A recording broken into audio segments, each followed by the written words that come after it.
அனைவருக்கும் வணக்கம். உங்களை மீண்டும் தஞ்சை சமையலறையில் சந்திப்பதில் மிக்க மகிழ்ச்சி. இன்றைக்கி நம்ம பார்க்க போகிற ஐட்டம் இடியாப்பம் வித் தேங்காய் பால்.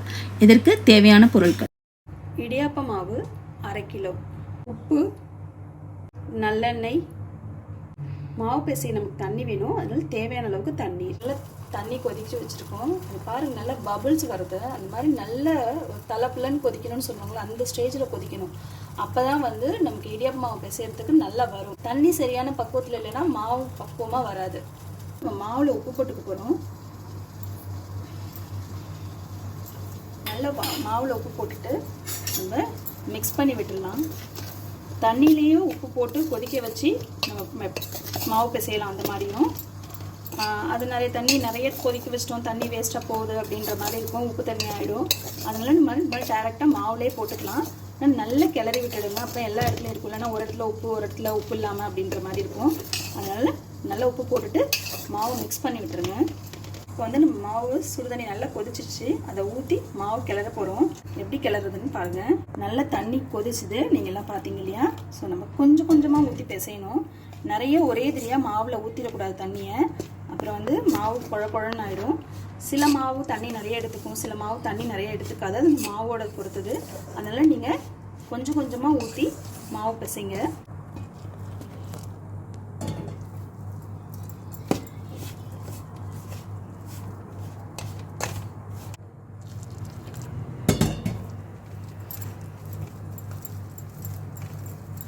பாருங்கள், நல்ல மாவு வெந்து வருது. நமக்கு இடியாப்ப மாவு மட்டும் எப்போவுமே கொஞ்சம் மாவு இருக்கும், ஆனால் தண்ணி ஊற்றி சுடுதண்ணி பிசைய மாவு நிறைய ஆகிடும். நம்ம பிணையும் போது இப்படி கொஞ்சம் போர்ஷன்ஸாக நம்ம வந்து பிணைஞ்சிட்டே வரணும். அப்போ தான் வந்து மாவு வந்து நமக்கு ரெடி ஆகும். நம்ம எல்லா இடத்துலையும் பண்ணக்கூடாது. இந்த மாதிரி ஒரு ஓரமாக நீங்கள் மாவு கொஞ்சம் கொஞ்சமாக தண்ணி ஊற்றி பண்ணிக்கிட்டிங்கன்னா உங்களுக்கு ஈஸியாக இருக்கும்.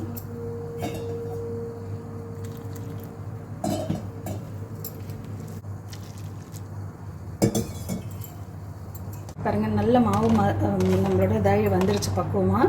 நம்ம இந்த ஸ்டேஜில் கொஞ்சம் நல்லெண்ணெய் ஆட் பண்ணிக்குவோம். அப்போ வந்து உங்களுக்கு மாவு காயாமையே இருக்கும், அதே சமயத்தில் ரொம்ப சாஃப்டாக வரும்.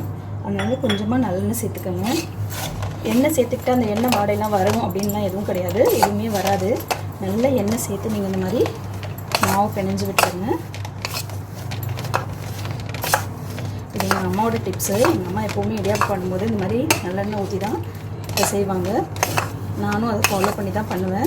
ஸோ ரொம்ப நல்லா வரும். ஒரே ஒரு ஸ்பூன் மட்டும் நல்லெண்ணெய் ஊற்றிக்கோங்க.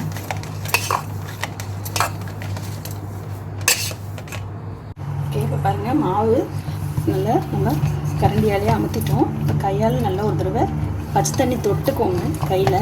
நான் ஒரு கிண்ணத்தில் பக்கத்தில் தண்ணி வச்சுருக்கேன், அதனால் பச்சை தண்ணி தொட்டுட்டு பிசைங்க. ஏன்னா நம்ம கை சூடு தாங்காது, கை சூடு இருக்கும். அதனால் நல்லா பச்சை தண்ணியை தொட்டு மாவு வந்து நல்லா அடியிலையும் மேலேயும் பிசைஞ்சு விடுங்க.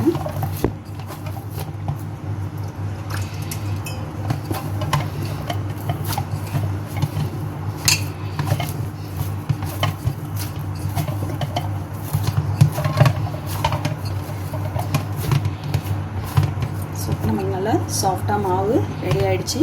நம்ம இப்போ இடியாப்பம் புளியலாம். கொஞ்சம் ஈரமான துணி வச்சு இந்த மாதிரி மூடி வச்சுக்கோங்க, இல்லைன்னா மாவு ரொம்ப அளந்துடும். காஞ்சிச்சுன்னா நமக்கு புளிய வராது. அதனால் இந்த மாதிரி கொஞ்சம் ஈரம் பண்ணிவிட்டு டவலை போட்டு மூடி வச்சுருங்க. அப்புறம் ஒரு பிளேட் போட்டு நம்ம மூடிடலாம். அப்போ தான் மாவு வந்து காஞ்சி போகாமல் இருக்கும். பாருங்கள், இந்த மாதிரி நான் இடியாப்ப மாவை உருட்டி எடுத்திருக்கேன். இந்த இடியாப்ப உலக்கில் நம்ம இதை போட போகிறோம். போட்டு நல்லா அமர்த்திட்டு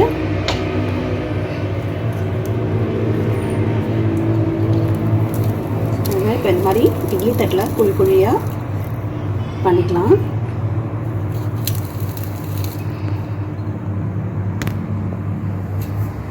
பாருங்க, மாவு ஃபில்லப் பண்ணியாச்சு. திருப்பி நம்ம அடுத்தது பண்ண போகிறோம். ஸோ நம்ம முதல்ல பண்ணதுனால கொஞ்சம் மாவெல்லாம் வெளியில் இருக்குது, அதெல்லாம் இப்படி எடுத்துடலாம்.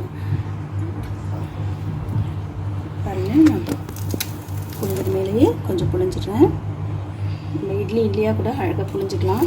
இன்னும் உங்களுக்கு எப்படி வேணுமோ எப்படி வேணாலும் புளிஞ்சிக்கலாம். இடியாப்ப தட்டுன்னு ஸ்டாண்டோடு இருக்குது, அதுலேயும் புளிஞ்சிக்கலாம். நான் எல்லாமே ஊற்றி எடுத்துட்டேன். ஸோ நம்ம இதை நம்ம க்ளோஸ் பண்ணிவிட்டு இட்லி பாத்திரத்தில் வச்சு நம்ம இதை வேக வைக்கணும். பாருங்கள், நல்லா இட்லி பானையில் தண்ணி நல்லா கொதிச்சுட்டு இருக்குது. நம்ம இதில் வந்து இதை வைக்க போகிறோம். ஸோ இது ஒரு 5 to 5 minutes தான் ஆகும். சீக்கிரமாக நல்லா சட்டுன்னு வெந்துடும். இப்போ நம்ம இடியாப்பம் ரெடி ஆகிடுச்சு, பார்க்கலாம் வாங்க.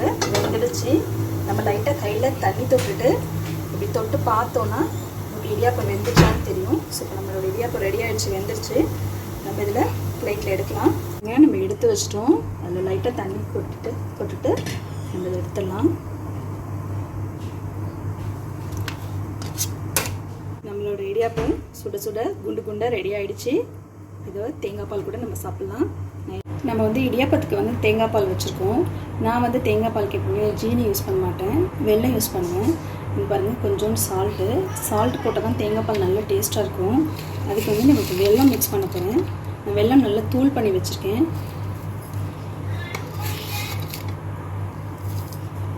நம்ம வெல்லம் போட்டு மிக்ஸ் பண்ணலாம். கொஞ்சம் வாசனைக்கு ஏலக்காய் பவுடர் பாருங்கள். இப்போ நான் வெல்லம் போட்டிருக்கேன். என்னோடய பாலோட கலரே ஒரு மாதிரி இந்த மாதிரி லைட் ப்ரௌன் கலரில் இருக்குது. ஏன்னா நம்ம வெல்லம் யூஸ் பண்ணியிருக்கிறதுனால. இப்படி வெல்லம் யூஸ் பண்ணி டேஸ்ட் பண்ணி பாருங்கள், ரொம்ப நல்லாயிருக்கும். டேஸ்ட்டு டிஃப்ரெண்ட்டாக இருக்கும். நீங்கள் இந்த மாதிரியும் ட்ரை பண்ணி பாருங்கள். ரொம்ப ஹெல்த்தி. ஏன்னா நம்ம ஒயிட் சுகர் யூஸ் பண்ணாதனால இந்த மாதிரி யூஸ் பண்ணுறோம். பாருங்கள், நம்ம மாவு பிசைஞ்சது எல்லா இடியாப்பமும் சுட சுட ரெடி ஆகிடுச்சு. நம்ம ஊற்றி எடுத்துட்டாச்சு. ஓகே, நம்மளோட இடியாப்பம் ரெடியாக இருக்குது. தேங்காய் பால் வித் சிக்கன் கிரேவியோடு சாப்பிட்றதுக்கு நீங்களும் ட்ரை பண்ணி பாருங்கள். இடியாப்பம் வந்து chicken gravy, mutton gravy, dalcha, Kadapa இதை கூடலாம் சர்வ் பண்ணோன்னா ரொம்ப நல்லாயிருக்கும். நீங்களும் அதெல்லாம் ட்ரை பண்ணி பாருங்கள். இப்போது நீங்கள் சாப்பிட்டு பார்த்துட்டு எனக்கு சொல்லுங்கள். இந்த வீடியோ உங்களுக்கு பிடிச்சிருந்ததுன்னா சப்ஸ்கிரைப் பண்ணுங்கள், லைக் பண்ணுங்கள், ஷேர் பண்ணுங்கள். எங்களுடைய வர இருக்க வீடியோக்கெல்லாம் தெரிஞ்சுக்கிறதுக்கு பெல் பட்டனை ப்ரெஸ் பண்ணுங்கள். இதோட மெஷர்மெண்ட்ஸ் எல்லாமே டிஸ்கிரிப்ஷன் பாக்ஸில் கொடுத்துருக்கோம். மறக்காமல் அதை பாருங்கள். நன்றி.